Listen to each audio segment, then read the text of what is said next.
আপনারা শুনছেন তারার আড়ালে তারারা।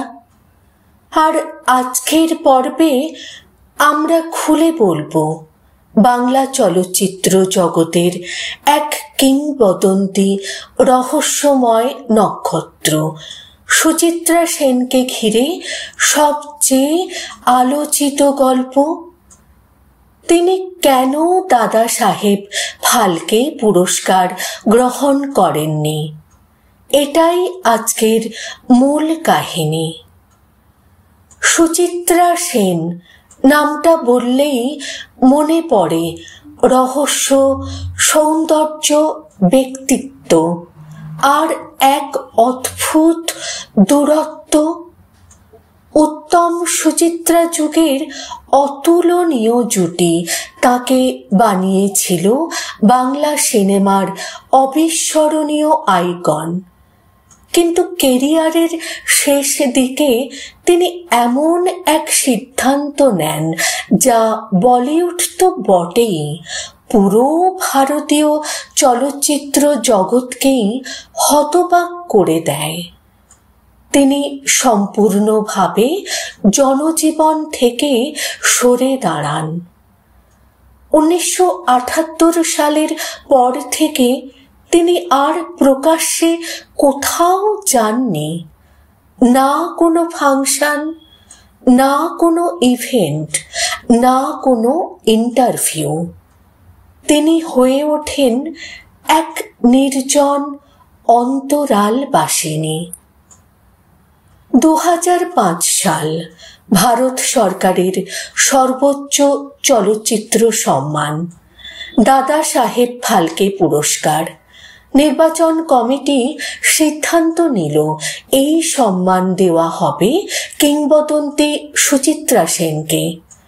বাংলার মানুষ উচ্ছ্বসিত, ইন্ডাস্ট্রি উচ্ছ্বসিত, সবাই অপেক্ষায় এত বছরের পর যেন তাকে অন্তত একবার দেখা যাবে। কিন্তু ঘটল ঠিক তার উল্টোটা। সুচিত্রা সেন নিজেকে লুকিয়ে নেওয়ার সিদ্ধান্তে কঠোর ছিলেন। প্রকাশ্যে না আসা এই ছিল তার ব্যক্তিগত নিয়ম।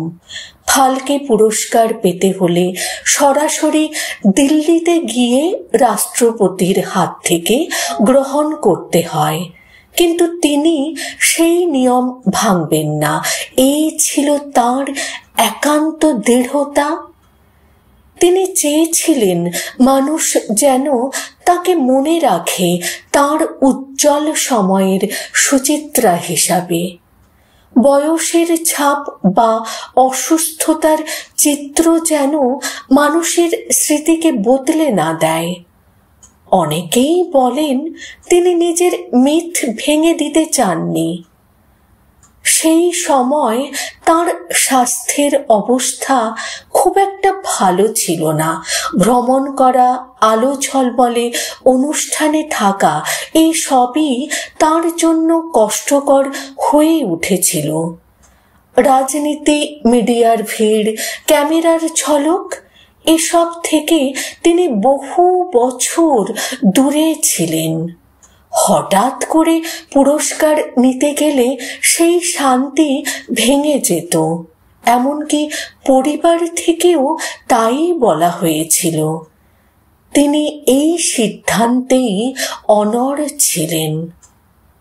অবশেষে ভারত সরকার তার ইচ্ছাকে সম্মান জানায় এবং তিনি দাদা সাহেব ফালকে পুরস্কার গ্রহণ করেননি।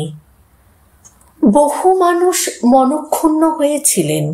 কেউ বলেছিলেন এই সম্মান তো শিল্পীর গর্ব। আবার কেউ বলেছিলেন সুচিত্রা সেন অন্য রকম মানুষ, তিনি সব সময়ই নিয়মের বাইরে হাঁটেন। সমালোচনা, প্রশ্ন, বিতর্ক সব কিছু সত্ত্বেও তিনি নীরবে থেকে গেলেন। একবারও ব্যাখ্যা দিতে প্রকাশ্যে আসেননি। সুচিত্রা সেনের এই সিদ্ধান্ত আজও রহস্যে ঘেরা। কেউ বলেন এটি অহংকার, কেউ বলেন এটি আত্মসম্মান, আবার কেউ বলেন এটি ছিল তার শান্ত নির্জন জীবনের প্রতি শ্রদ্ধা। কিন্তু একটা সত্য কথা, তারকা হওয়ার থেকেও বড় ছিল তার নিজের প্রতি সৎ থাকা। তিনি যে পথে হাঁটলেন সে পথ তিনি সম্পূর্ণ করলেন নিজের নিয়মে। আপনারা শুনছিলেন কেন সুচিত্রা সেন দাদা সাহেব ফালকে পুরস্কার নেননি। শেষ পর্যন্ত সুচিত্রা সেন নিজের নিয়মেই বেঁচে রইলেন। এক পৃথিবী যেখানে মানুষ আলো খোঁজে, তিনি বেছে নিলেন অন্ধকারের শান্তি। এক জগৎ যেখানে মানুষ পুরস্কারের পেছনে ছোটে, তিনি ফিরে গেলেন নিজস্ব নীরবতার আশ্রয়ে। দাদা সাহেব ফালকে ভারতের সিনেমা দুনিয়ার সর্বোচ্চ সম্মান। তবে সম্মান কাকে বলে তা হয়তো তিনি অন্যভাবে মাপতেন। কেউ বলে তিনি সম্মান চাননি, কেউ বলে তিনি আলোয় ফিরতে ভয় পেতেন। আসলে সত্যি কি হয়তো আমরা কোনো দিনই জানব না।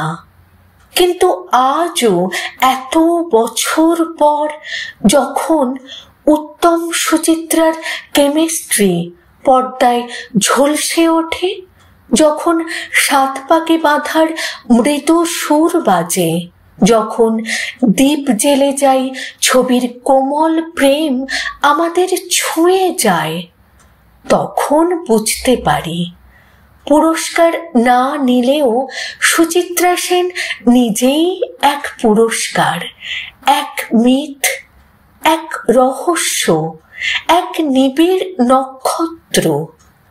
আর সেই নক্ষত্র আজও আলো দেয়, অন্তরালে থেকেও, দূরত্ব বজায় রেখেও, নিজের মতো করে এক অদ্ভুত অপ্রাপ্য এবং অমর জ্যোতিষ্কের মতো। আজকের পর্বে শুনলেন মহানায়িকা সুচিত্রা সেনের জীবনের কিছু অজানা কথা।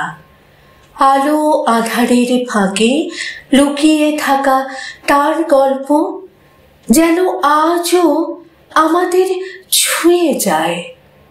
আপনাদের ভালো লেগে থাকলে চ্যানেলটি সাবস্ক্রাইব করুন আর ঘন্টার আইকনে ক্লিক করুন, যাতে পরের পর্ব প্রকাশ পেলেই আপনি জানতে পারেন আমি করছি।